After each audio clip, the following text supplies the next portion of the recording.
Los testigos de Jehová tienen un discurso público llamado El diluvio de los días de Noé tiene significado para nosotros. Comienza hablando a la audiencia de que el diluvio fue un evento real, histórico. Si haces una búsqueda sobre información histórica acerca del diluvio, encontrarás que hay mucho que leer. Si deseas comprobar la historicidad del diluvio yendo a esas inagotables fuentes de información y lo haces con tu Biblia en la mano, leyendo cuidadosamente el relato, pronto ese optimismo de realizar un proyecto demostrativo bien fundamentado se convertirá en escepticismo. Y si sigues en ese proceso, puedes llegar incluso al ateísmo. Pues resulta que esta singular historia puede descarrilar la veracidad de la Biblia entera. Hoy veremos cómo la historia de Noé derrumba a la Biblia. ¿Es verdad que un hombre llamado Pedro caminó sobre el agua? ¿Miles de personas fueron alimentadas con tan solo 5 panes y 2 pescados? Y quitando al que sale en Shrek, ¿existió en verdad un burro que hablaba? Sin importar si eres un ferviente creyente o un escéptico, no hay forma hoy en día de probar si estos relatos sucedieron o no. Si vas a creer que realmente sucedieron, tendrás que hacerlo soportado solo en la fe. Pero al hablar del diluvio, la fe ni siquiera sale en la foto. Si es verdad que hace 4.300 años hubo un diluvio global que destruyó todo a su paso, excepto un arca llena de animales y 8 humanos, entonces habrá sobreabundante evidencia. No es un fenómeno aislado, sino global, de enormes proporciones. La evidencia quedaría por todos lados. Volviendo al discurso de los testigos, este dice que sabemos que hubo un diluvio universal porque la Biblia claramente enseña que así fue. Para una persona entrenada en falacias de lógica, ese es un ejemplo claro de razonamiento circular. Sabemos que es verdad porque la Biblia lo dice.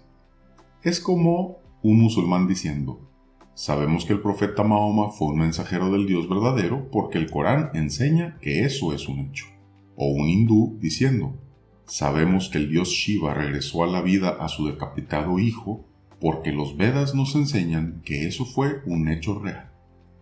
El problema con esas 3 afirmaciones es que si tú no compartes esa presuposición de quien afirma esto, ese razonamiento es completamente inválido.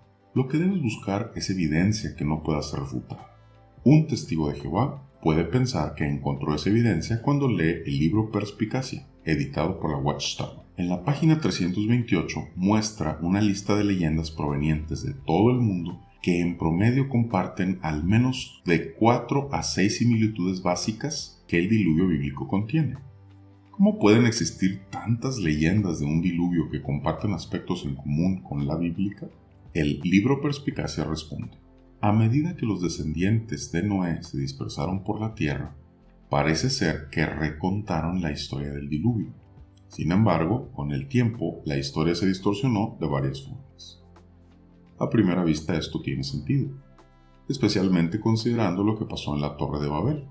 Con el tiempo, una historia que es contada muchas veces por muchas generaciones se distorsiona. Pero cuando analizas las categorías, las ubicaciones y los detalles de los diluvios específicos que se narran en muchas culturas del mundo, esta hipótesis comienza a derrumbarse. Algo que señalar y que es importante aquí es que la traducción diluvio del inglés flood es un poco engañosa, ya que en realidad a lo que se refiere es a una gran inundación. Nosotros le llamamos diluvio al hecho particular que narra los eventos de la vida de Noé. Sin embargo, cualquier inundación grande se podría considerar un diluvio. Así que inundación y diluvio se pueden usar indistintamente. Lo primero que llama la atención es que la Watchtower incluyera la categoría destrucción por agua, ya que todo diluvio o inundación tiene esa característica. Es como si quisieras encontrar similitudes entre distintas razas humanas y tu primera categoría a comparar se llamara es humano. Otra cosa sorprendente es que solo la mitad de los mitos o leyendas que se recopilan tuvieran una causa divina, considerando cómo en el relato bíblico Dios elige a Noé, Dios le provee las dimensiones específicas del arca, Dios trae a los animales, Dios trae la lluvia, Dios cierra la puerta, Dios aprueba a Noé tras el diluvio. Dios juega un papel fundamental en este relato, pero casi en la mitad de estas leyendas encontradas por todo el mundo, la palabra Dios o dioses ni siquiera aparecen. Si se supone que todos estos relatos surgieron de un único evento que narra originalmente la Biblia, es natural esperar que, sin importar la ubicación de las personas, todas hablarán de un diluvio. Algunas que vivieran en islas, otras en zonas costeras, y algunas más que habitaran en sitios a miles de kilómetros del mar. Pero al recorrer la lista uno por uno, notarás que prácticamente todos los relatos provienen de regiones o países costeros. En los raros casos en los que pienses que no, una pequeña investigación acerca de las personas y las tribus de las que provienen estas leyendas revelan que en algún tiempo vivieron al lado del mar o al lado de ríos enormes. Considerando que todas estas leyendas de diluvios provienen de un tiempo en el que la ignorancia en temas de ciencia moderna reinaba, sería más sorprendente si no tuvieran leyendas de diluvios o grandes inundaciones. Pero si esa tabla del libro Perspicacia todavía te convence y crees que todas esas leyendas de diluvios se originaron en la historia bíblica, entonces aplica esa misma lógica a los terremotos. ¿Podríamos decir que todas las leyendas de terremotos alrededor del mundo se derivan del punto de vista bíblico de que Dios causó terremotos? Todavía más insatisfactorio es que tras leer 6 libros, ver 2 DVDs y hacer una búsqueda de semanas en línea, lo único que pude encontrar como evidencia son algunos fósiles de mamut con comida en la boca, un relato del diluvio en símbolos chinos bastante raquíticos y restos de vida marina encontrados en algunas de las montañas más altas de la Tierra. El problema con estas evidencias es que no se les puede acreditar de forma científica. Desde ese punto de vista son mera especulación. Parecen solo afirmaciones, pero cuando crees que llegaste a un callejón sin salida, es posible que encuentres algo que verdaderamente lo cambia todo. Hay quienes afirman que se ha encontrado el arca de Noé. Sin embargo, hasta el mismo sitio de los Testigos de Jehová reconoce que esos supuestos hallazgos no son comprobables. Pues después de hacer enormes esfuerzos por demostrar la evidencia del diluvio y experimentar enorme frustración, llega el momento de ver la historia a través de los ojos del escepticismo. Veamos. Génesis 5:32 dice: Después de que Noé alcanzó los 500 años de edad, llegó a ser padre de Sem, Cam y Jafet. Esta es una primera bandera roja y todavía ni siquiera comienza la historia de Noé. Piénsalo, un mundo en el que Noé y su esposa probablemente se casaron en cuanto su cuerpo les permitió tener relaciones sexuales. Las mantuvieron por aproximadamente 480 años sin concebir hijos. Y de pronto aparecen 3 hijos al mismo tiempo.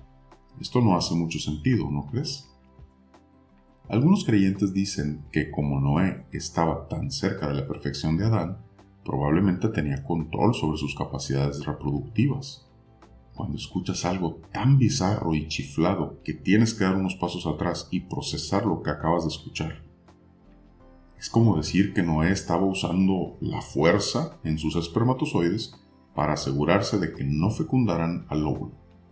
Se necesita una gimnasia mental especial para aferrarse a la creencia de que el diluvio global fue un evento histórico real.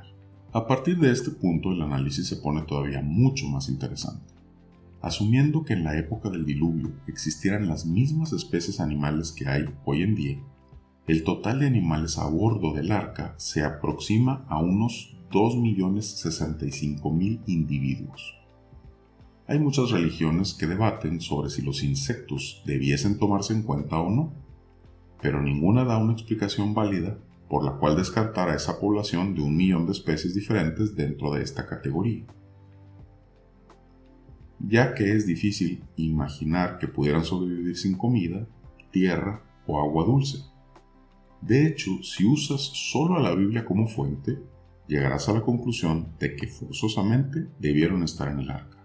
Génesis 7:4 y 7:21 expresamente hablan de toda cosa viviente. Podrías pensar que el diluvio le daría una magnífica oportunidad a Jehová, el Dios creador de todas las cosas, un Dios de amor, consideración y empatía, para erradicar algunos insectos como los mosquitos, las garrapatas y las pulgas. En los miles de años posteriores al diluvio, Jehová, usando su capacidad de conocer el futuro, habría visto que billones de vidas humanas serían cegadas por enfermedades que tan solo los mosquitos por sí solos transmitieron, y siguen haciéndolo, convirtiéndolos en el animal más asesino del planeta. Pero ¿quién soy yo para juzgar a Jehová? Probablemente fue una decisión sabia llevarlos en el arca. Este número superior a los 2 millones de especies ya suena muy elevado, pero recuerda que estamos dejando de lado 2 factores. 1. Que desde que el arca encalló hasta el día de hoy, miles de especies se han extinguido. Y 2. El hecho de que en la Biblia Dios le dice a Noé que de todos los animales limpios lleve no 2, sino 7. Si la historia del arca de Noé es cierta, la Biblia dice que los animales abordaron en un día. Para lograr eso, los animales debieron abordar el arca a una tasa de 50 por segundo. Aún si quitas a los insectos, Noé debía hacer subir 3 animales cada 2 segundos. A menos que Jehová les haya provisto de una banda transportadora de alta velocidad, solo subirlos hubiese sido imposible. Pero, ¿caben en el arca estos 2 millones de animales? Después de hacer los cálculos necesarios, digamos que los animales debieron volverse muy familiares los unos con los otros. Pero además, Dios ordenó a Noé llevar consigo alimento suficiente para cada miembro de su familia y para todos los animales para alimentarlos por 1 año. Tan solo una pareja de elefantes requiere 272 kilos de comida diariamente. Estos son unas 99 toneladas de comida por año. En realidad, el arca podría ser solamente un enorme contenedor de comida para los animales, y hubiesen sido necesarios otros 50 años para construir la segunda arca en la que pudieran entrar los animales y la familia de Noé. Ahora, si sabes algo sobre animales o evolución, lo siguiente te resultará de lo más chiflado, ya que el libro Perspicacia, bajo el subtema ¿cabían todos los animales en el arca?, dice que a pesar de que es verdad que muchas enciclopedias se refieren a millones de especies animales, Noé fue instruido para llevar solo a representantes de cada tipo de animal.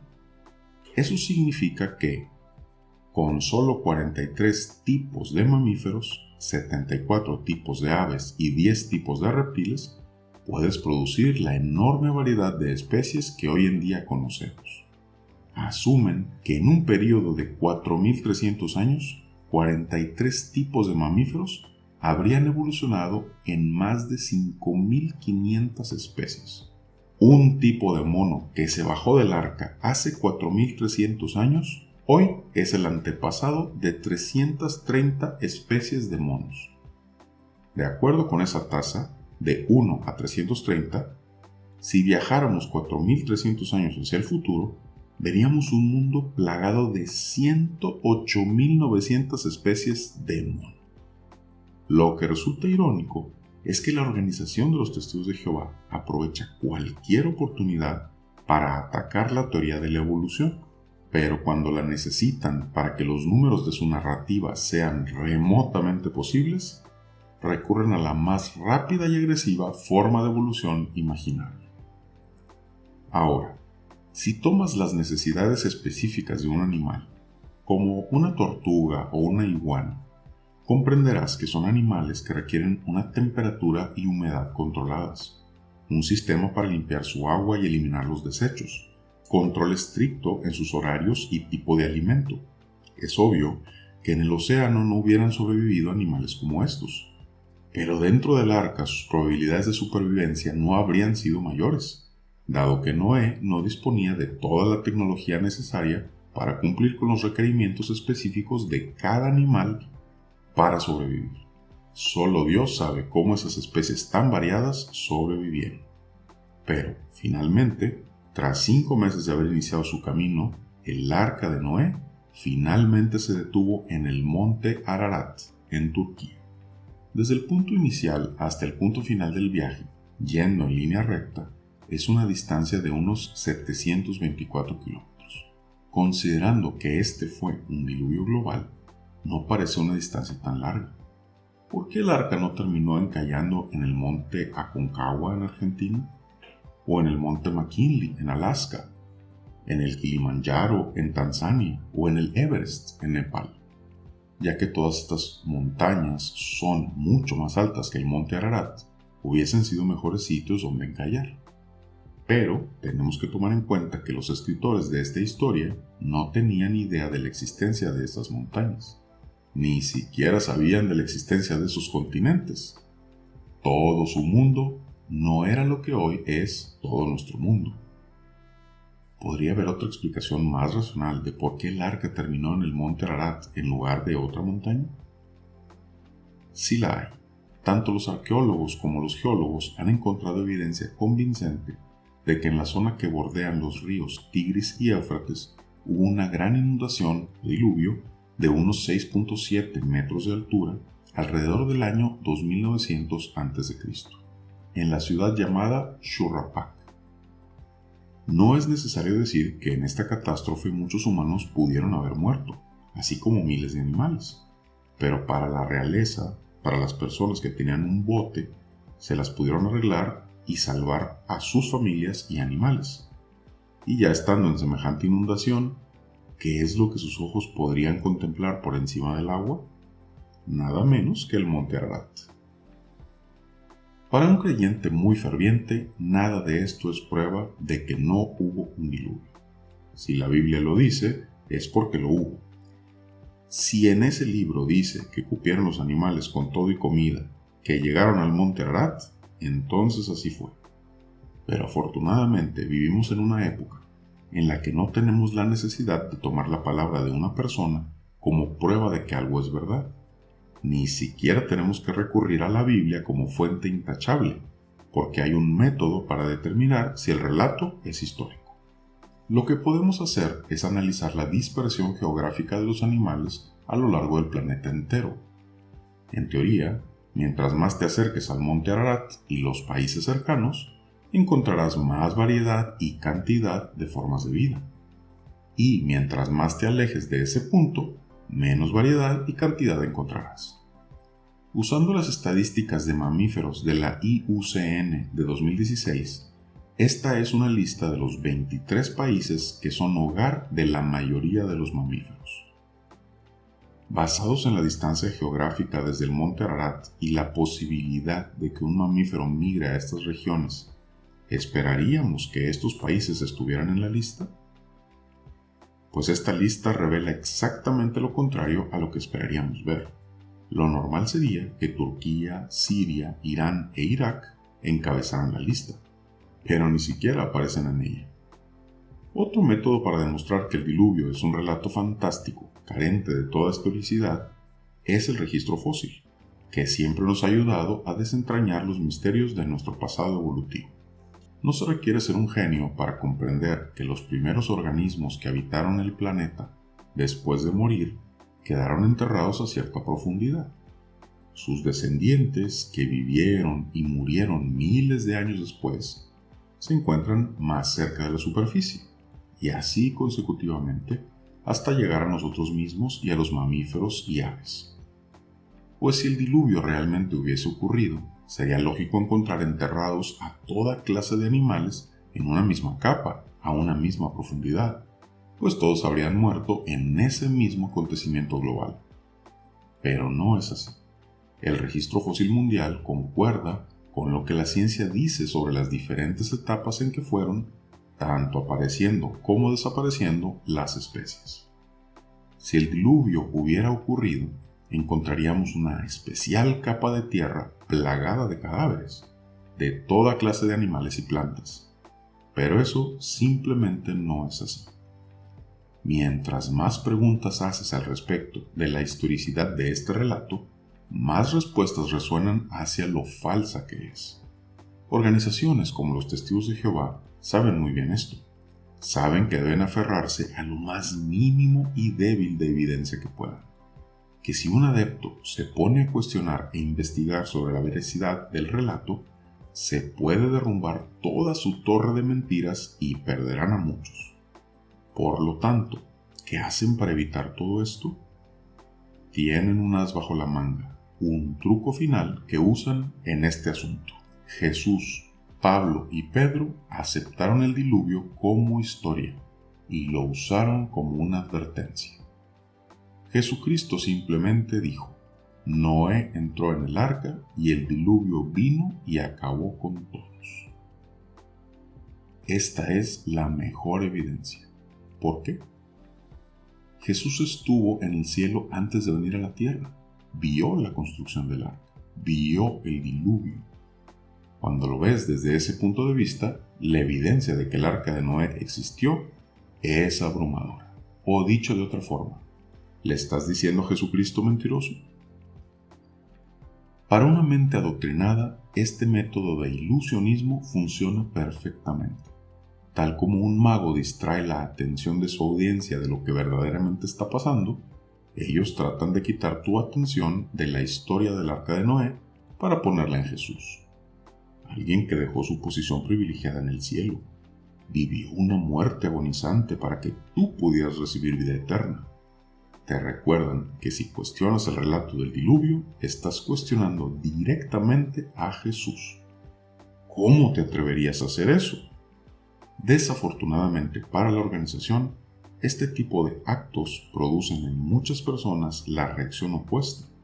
Después de haber comprado la idea de que la Biblia es un libro inspirado por Dios, un libro que no miente, infalible, para después descubrir que contiene una historia que es fundamental en su narrativa y que obviamente es mitológica, y en pocas palabras, falsa, para rematar con el hecho de que el mismísimo Jesucristo afirma que el relato es historia real, se derrumba por completo la afirmación de que la Biblia es inspirada e infalible. En otras palabras, derrumba la fe. Desgraciadamente, millones de personas en todo el mundo deciden mantenerse cegados en ciencia e historia. Prefieren voltear hacia otro lado y seguir pensando que todo lo que la Biblia dice es cierto. Pero para otros, el pensamiento crítico ha sido una herramienta fundamental para liberarse de creencias sin fundamento y simplemente aceptar la verdad. Esta historia es falsa.